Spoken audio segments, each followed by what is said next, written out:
উন্মেষ সাহিত্য সাময়িকীর নিয়মিত অনুষ্ঠান মুখোমুখি বাতচিতে আপনাদের সবাইকে স্বাগত। আজ আমাদের সঙ্গে রয়েছেন বাংলা একাডেমি পুরস্কার প্রাপ্ত লেখক অনুবাদক ফারুক মঈনুদ্দিন। আপনাকে স্বাগত। কেমন আছেন আপনি? ধন্যবাদ। ভালো। আপনার শৈশব ও পারিবারিক পরিবেশ সম্পর্কে কিছু বলুন। পরিবারের প্রভাব কেমন ছিল? আমার শৈশবটা আর 10 জনের মতো রেগুলার ঠিক ওরকম নয়, কারণ কথা হচ্ছে আমার শৈশব কেটেছে একাধিক জায়গায়। আমার বাবার বদলির চাকরি থাকার কারণে আমার শৈশবে আমি কমপক্ষে 3টি জায়গায় আমার স্মৃতিতে যেটা আছে, একটি হচ্ছে বর্তমান চাঁদপুরের মতলব, আরেকটি হচ্ছে লক্ষ্মীপুর, এখন তো লক্ষ্মীপুর জেলা, তখন লক্ষ্মীপুর থানা ছিল লক্ষ্মীপুর। আর পরের কিছুটা অংশ চট্টগ্রামের সীতাকুণ্ডে, যেখানে আমাদের গ্রামের বাড়ি। এই হচ্ছে আমার শৈশবের স্মৃতিগুলো, যে এই 3টে জায়গায় আসলে ছড়ানো।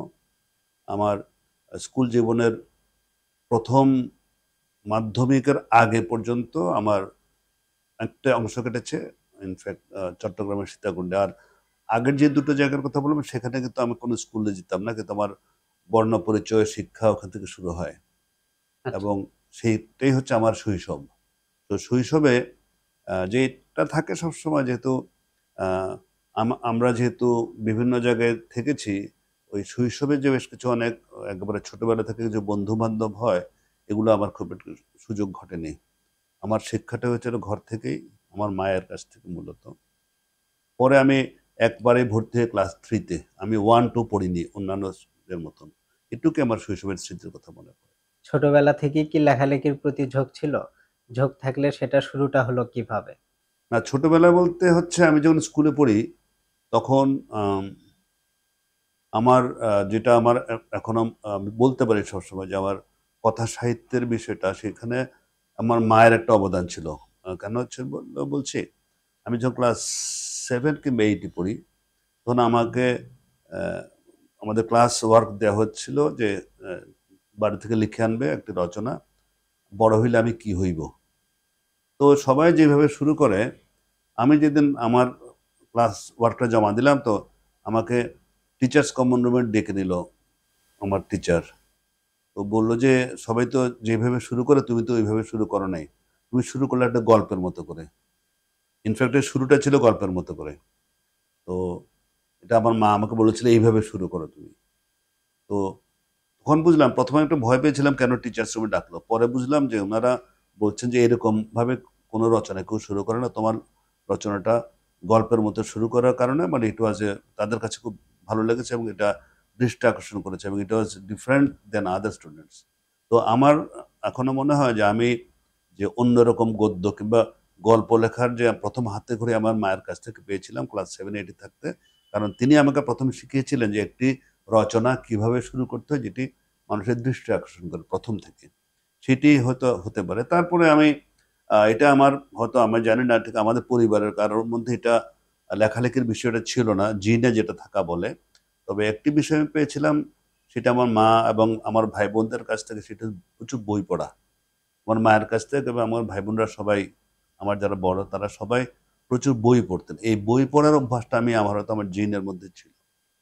সেই কারণে হয়তো আমি পড়তে পড়তে একসময় আমি ক্লাস 9-10-এ থাকতে আমি এ একটু কবিতা টবিতা লেখার চেষ্টা করতাম, যেটা সবাই আমাদের বাঙালিদের মধ্যে সবাই তো কবিতা দিয়ে শুরু করে।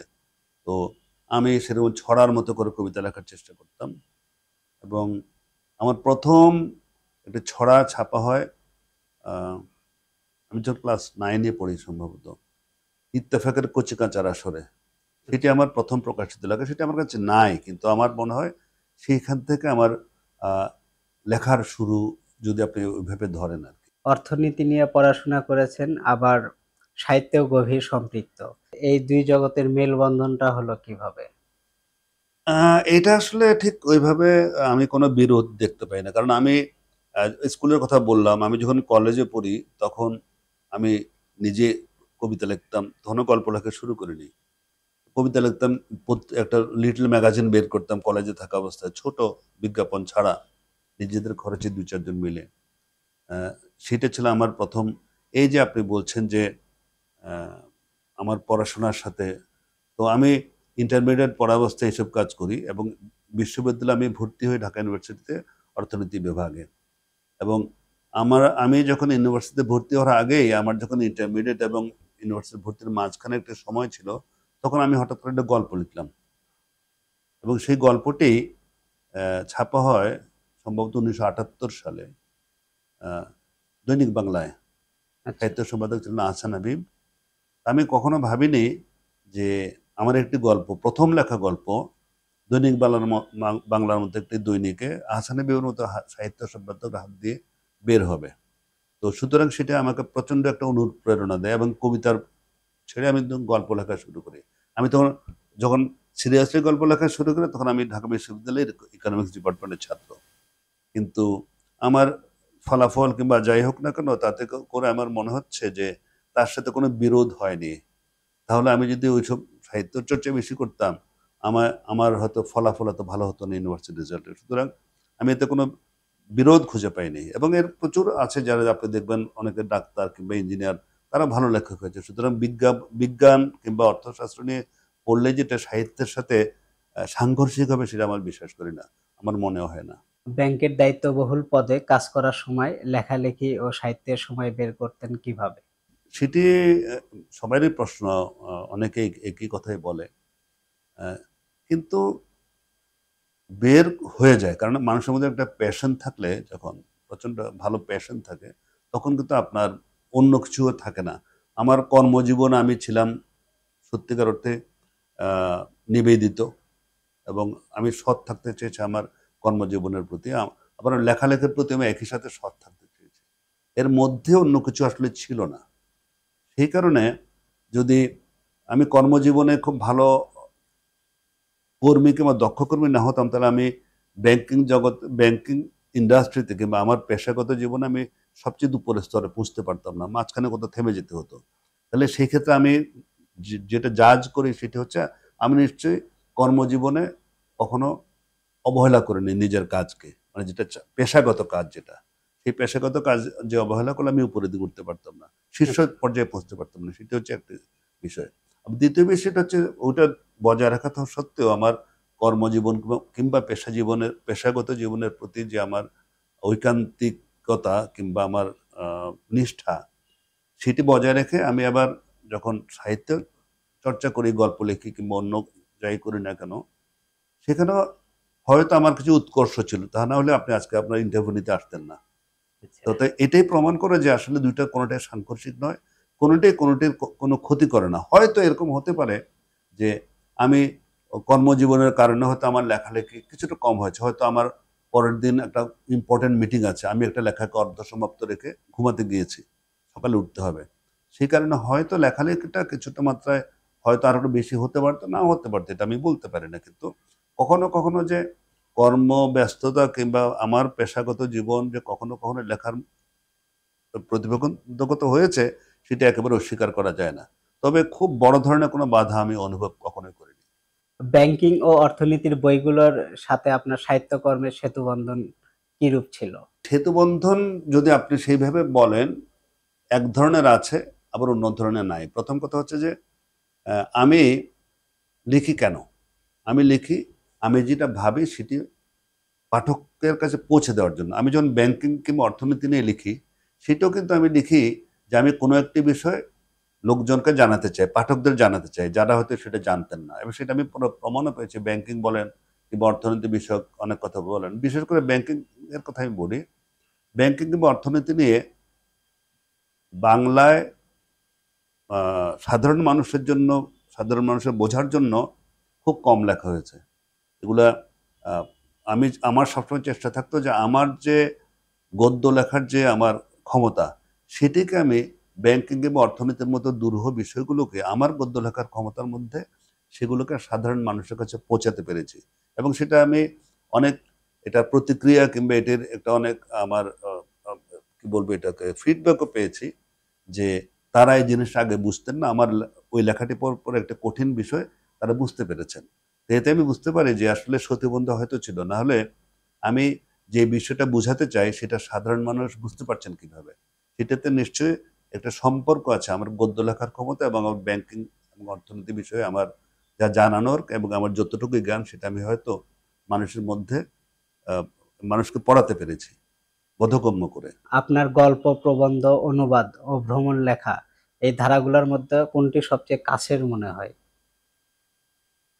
এটা এটা একটু জবাব দেওয়া কঠিন, এই কারণে বলছি, আমি তো শুরু করেছিলাম সিরিয়াসলি গল্প লেখা দিয়ে।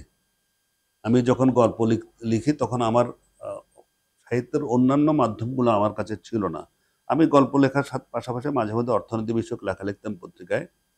আহ, এবং এই গল্প লেখার অনেক বছর পরে, গল্প লিখতে লিখতে অনেক বছর পরে আমি যখন দেশের বাইরে প্রথম আমার পোস্টিং হয় মুম্বাইতে, সেটা বলি সব, তখন মুম্বাইয়ের উপরে আমি একটা কলাম লিখতাম রেগুলারলি। সেই কলাম লিখতে গিয়ে সেটি প্রথম আলোতে একটা খুব পপুলার একটা কলাম ছিল মুম্বাইয়ের চিঠি নামে। সেটি আহ, ছাপা হওয়ার পরে আমি প্রথম ভ্রমণ লেখার একটা পাই, ভ্রমণ লেখার একটা কি বলবো আহ, আগ্রহ পাই, কারণ এটি খুব পাঠকপ্রিয় ছিল। সুতরাং এরপরে যেটা হয়েছে, গল্প লেখার পাশাপাশি ভ্রমণ লেখার উপরে আমার যেটা একটা কি বলবো আগ্রহ এসে যায়, তেমনি ভাবে পাঠকপ্রিয়তার দিক থেকে তখন সম্পাদকরা ভ্রমণ লেখা আমার কাছে চাওয়া শুরু করলেন। তখন সেই জন্য কাছের বলতে গেলে আমি ন্যাচারালি আমি গল্পকেই বলবো, কিন্তু আমার বাস্তবতা এবং সম্পাদকদের প্রেসারে আমাকে ভ্রমণ লেখা অনেক বেশি হয়ে গেছে। তার পাশাপাশি আমার অনুবাদও আছে, সেটা অনুবাদের সংখ্যা আবার গল্পের গ্রন্থের তুলনায় বেশি। তো সুতরাং এইখানে আমি আসলে বলা কঠিন ঠিক কোনটিতে আমি স্বাচ্ছন্দ্য বোধ করি কিংবা কোনটিতে আমার কাছাকাছি মনে হয়। আমার কাছে সবগুলোই কাছাকাছি মনে হয়। কোনোটাতে কাজ বেশি আছে, কোনোটাতে কম আছে, কিন্তু কোনোটি দূরের কোনোটি কাছের, এটা আমি বলতে চাই না। অনুবাদ নিয়ে কাজ করার সময় সবচেয়ে বড় সংকট ও আনন্দ কোথায় অনুভব করেছেন? অনুবাদ কাজ করার সময় সংকট যেটা, কি বলবো সংকট, কোনটা সংকট হচ্ছে যে এটিকে একটি অনুবাদকে নিষ্প্রাণ ভাবে উপস্থাপন না করে একেবারে আমরা সহজ বাংলা গদ্য যেভাবে লিখি সেটিকে ট্রান্সলেট করা, একেবারে যাতে মনে না হয় এটা অনুবাদ, সেটি করতে গিয়ে আমার কাছে এটা একটা চ্যালেঞ্জিং মনে হয়েছে। তবে আমি সেই চ্যালেঞ্জগুলোকে আমি আমার মতে আমি সেটাকে পার করতে পেরেছি। তা না হলে আমার অনুবাদ নিয়ে যেটা পাঠক মহলে যেটা বলা হয় যে এটা পড়লে মনে হয় না এটা অনুবাদ। সুতরাং ওইটা সংকট কিংবা সমস্যা মনে হতো যে এটাকে কিভাবে আরো প্রাঞ্জল করা যায়। একটা অনুবাদ হচ্ছে এমন একটা কাজ, আপনি যতবার পড়বেন একটা অনুবাদ, নিজের অনুদিত লেখা, সেটাকে বারবার চেঞ্জ হয়, যত চেঞ্জ হবে তত এটা মসৃণ হয়। এই মসৃণ হওয়ার পরে যখন এটা ফাইনাল শেপ নেয়, তখন একটা আনন্দ অনুভব হয় যে নিজের মধ্যে যে এটিকে এখন আর অনুবাদ মনে হচ্ছে না। এখানে কখনো স্বাধীনতা নিতে হয়, কিন্তু অনুবাদের প্রতি আবার বিশ্বস্ত থাকতে, মূল মূল টেক্সটের প্রতি আপনার বিশ্বস্ত থাকতে হবে। এট দ্য সেম টাইম আপনাকে এটাকে মসৃণ করতে হবে যাতে এটা অনুবাদ বলে না হয়। সুতরাং এটি সংকট এবং আনন্দ দুটো একই সাথে দেয় যখন করি, তখন আবার এটিকে যখন মসৃণতর করতে পারি তখন এটা আনন্দ দেয় আমাকে। এটি হচ্ছে মূল বিষয়। সমসাময়িক বাংলা সাহিত্য ও তরুণ লেখকদের কাজ নিয়ে আপনার মতামত কি? কার সম্পর্কে বললে এটা ঠিক বলা ঠিক হবে না, কারণ আপনি যদি কার বলেন তো কোনো নির্দিষ্ট ব্যক্তির নাম বলতে হবে আমাকে, আমি সেটা বলতে চাই না। তবে আমি খুবই আশাবাদী, এবং এখনকার তরুণদের অনেকে খুব ভালো লিখছেন। এবং আমি যদি নাম বলি তাহলে সেটা হয়তো অনেকের নাম হয়তো বলতে পারবো না, কিন্তু মাথায় মনে আসবে না, সেটাও এক ধরনের তৈরি করবে, কি বলবো, যারা যাদের নাম বলছি না সেটার নাম বলতে চাই না। তবে আশাব্যঞ্জক কথা হচ্ছে, একসময় আমাদের গদ্য সাহিত্যে আমরা সবসময় বলতাম বাংলা বাংলাদেশের কাব্য সাহিত্য যতখানি সমৃদ্ধ, কথা সাহিত্য ততখানি সমৃদ্ধ নয়। কিন্তু ইদানিং আমরা দেখতে পাচ্ছি, আমরা এটাকে সবসময় তুলনা করতাম পশ্চিমবঙ্গের কিংবা কলকাতা কেন্দ্রিক সাহিত্য চর্চার সঙ্গে।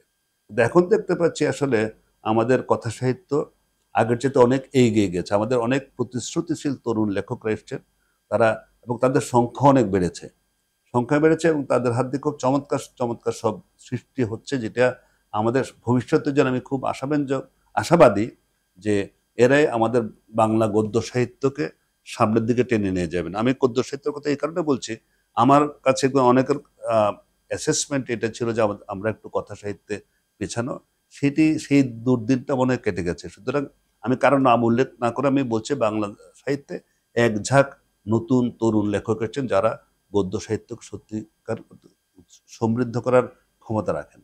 এটুকু আমি বলতে চাই। আপনি কি মনে করেন সাহিত্য পুরস্কার লেখকদের ওপর কোনো চাপ সৃষ্টি করে? আমি এটা মনে করি না। আমি একাধিক পুরস্কার পেয়েছি, আমি কোনো চাপ অনুভব করিনি। এক্সপেকটেশন তো সবারই থাকে। কিন্তু কথা হচ্ছে একটা পুরস্কার পেলে যে এটা কোনো চাপ হবে তা নয়। কারণ কেউ তো পুরস্কার পাওয়ার জন্য কেউ লেখেন বলে আমার মনে হয় না। কেউ লিখতে পারেন, তবে আমি বিশ্বাস করি না যে কেউ পুরস্কার পাওয়ার জন্য লেখে। সুতরাং পুরস্কার পাওয়ার জন্য যদি কেউ না লেখে সেটা চাপ হবে কেন? পুরস্কার একটা প্রণোদনা দেয়, একটি অনুপ্রেরণা দিতে পারে, কিন্তু চাপ বলে আমি মনে করি না। অনুপ্রেরণা দেয়, বরং আরো ভালো লেখার চেষ্টা করা হয়, কিংবা আহ একটা পুরস্কার পাওয়ার একটা যে আনন্দ, যে নিজের সৃষ্টির একটা স্বীকৃতি পাওয়া, এই আনন্দটাই বেশি চাপের চাইতে। আমি সুতরাং চাপের চাইতে আনন্দটাকে বেশি মনে করি। চাপ সৃষ্টি হয় বলে আমার কাছে অ্যাটলিস্ট মনে হয় না এটা। আপনি ভ্রমণ লেখাতেও পারদর্শী। ভ্রমণের সময় লেখালেখির কোন স্মৃতিটা আপনাকে বারবার লেখালেখির কাছে ফিরিয়ে এনেছে?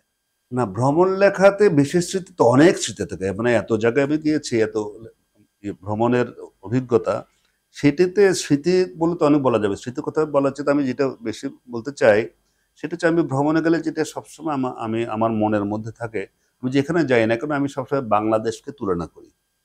যে কোনো দেশে যাই, সে ইউরোপে যাই কিংবা আমেরিকা যাই, আফ্রিকাতে যাই, যেখানে যাই না কেন আমি যে কোনো দেশে যাই, সবসময় বাংলাদেশ কিংবা ঢাকা শহরের সাথে তুলনা করে দেখছি আমরা কোথায় ওরা কোথায়।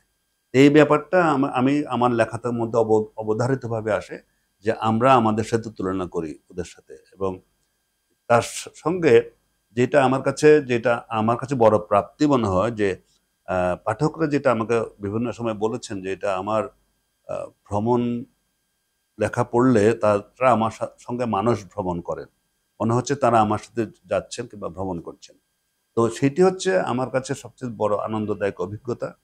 স্মৃতি অনেকই আছে, স্মৃতির কথা নাইবা বলে, তবে আমার কাছে এই দুটির ব্যাপারে আমার কাছে বেশি অনুপ্রেরণা দেয়, যে আমি আমার দেশকে তাদের সাথে তুলনা করে স্বপ্ন দেখি যে আমার দেশও এরকম হবে, যে কোনো ভালো একটা দৃষ্টান্ত যদি দিতে। সেটিকে আমার ভ্রমণ সাহিত্যের কিংবা ভ্রমণ লেখার সবচেয়ে বড় অনুপ্রেরণা আমার কাছে মনে হয়। আচ্ছা, সামাজিক যোগাযোগ মাধ্যম বা এআই এর যুগে সাহিত্য কিভাবে টিকে থাকবে বলে আপনি মনে করেন?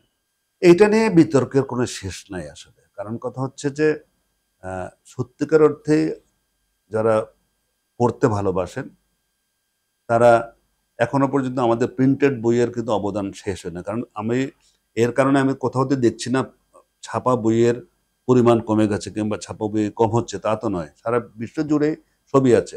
এই এআই কিংবা আপনার যে নতুন যে মিডিয়াগুলো এসছে, কিংবা আপনার বিভিন্ন মাধ্যম আছে যেখানের মাধ্যমে মানুষ পড়তে পারে, সেটা মানুষের মধ্যে একটা কমফোর্টের জন্ম দিয়েছে পড়ার বিষয়ে। কিন্তু কথা হচ্ছে যে তারপরেও কিন্তু যত যাই বলেন না কেন, এই নতুন জেনারেশন কি করবে এটা আমি জানি না। কিন্তু এখনো পর্যন্ত যে জেনারেশনকে দেখা যাচ্ছে, আমরা যেটা দেখতে পাই, যারা ইয়াং গ্রুপ, যারা পরের জেনারেশন, আমাদের পরের জেনারেশন, তারাও এখনো প্রিন্টেড বইয়ের প্রতি আগ্রহী। সুতরাং এআই কিংবা এইসব বিভিন্ন মাধ্যম যে মানুষের পাঠাভ্যাসকে পরিবর্তিত করবে, এখনো পর্যন্ত আমার মনে হচ্ছে না। আগামীতে কেউ আমি বলতে পারি না, এখনো পর্যন্ত আমি কোনো হুমকি দেখতে পাচ্ছি না যে এই মাধ্যমগুলো নতুন প্রজন্মকে তাদের পাঠাভ্যাস কিংবা অন্যান্য বিষয়কে, এআই একটি বড় চ্যালেঞ্জ আমি মনে করি, বাট অন্যান্য বিষয়ে কোনো চ্যালেঞ্জ নয়। তবে এআই যেটা হচ্ছে সেটা যতই চ্যালেঞ্জিং হোক না কেন, মানুষের সৃষ্টিশীলতা আলাদা জিনিস, যেটা এআই দিয়ে এটাকে আপনি কোনোভাবেই এটা এটা সম্পূরক কিছু হবে না বলে আমি মনে করি। যদি আপনাকে নতুন একজন লেখককে একটি মাত্র পরামর্শ দিতে বলা হয়, তাহলে কোন পরামর্শটি দিবেন?